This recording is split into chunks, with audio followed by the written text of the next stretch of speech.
It's really important to have events like this, and I'm happy to participate to it, because in Slovakia and in many other Central European countries, the word venture capital is translated in rizikowy capital, which means risk, and people believe somehow that this is still a very risky business, and that when they go out of university they should rather find a solid job with a decent salary, and I believe actually that there is no better period in life than immediately after university to actually take the opportunity to launch some startups. It becomes actually more difficult afterwards when you have a responsibility, when you start to have a family or you have a mortgage on your house.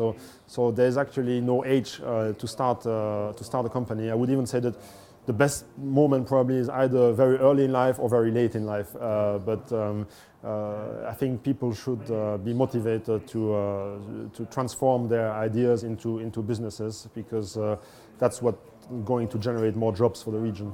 I think they should be able to translate their ideas into a business plan that is kind of bankable when they speak to financial investors, because if they limit their investments to friends and families, they will not be able to grow as fast as a company started maybe in the US or in Israel or in Finland. So they need to learn that it's better sometimes to have a small piece of a large cake than to have control over something that remains maybe very small. And so they should be encouraged somehow to think not only in technical terms, but also in marketing terms, in financial terms, and it's never a problem actually to share. In my view, it's never a problem to share your ideas with other people that can bring other fields of expertise, and not to keep good ideas just in the labs. They need to get out of the labs and become real businesses.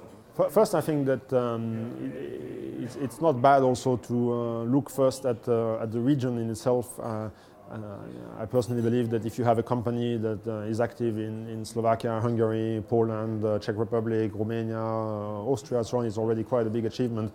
And you will be taken more seriously afterwards when you want to expand worldwide.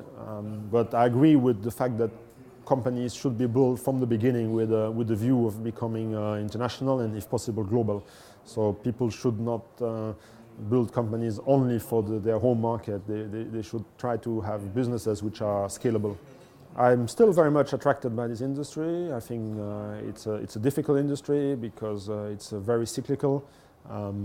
It's actually the right timing from a cost point of view is actually to enter in the middle of a crisis, because that's where you have the most opportunities, but that's not always where the funding is available. So I think there's still opportunities, there's still niche markets, but the question is really whether these markets are in Europe or maybe in some emerging markets, and actually very often the decision of an entrepreneur is also linked a little bit to the places where he lives, where he has his family, and so I believe that there are opportunities for airlines, but maybe abroad in countries where I'm not planning to move.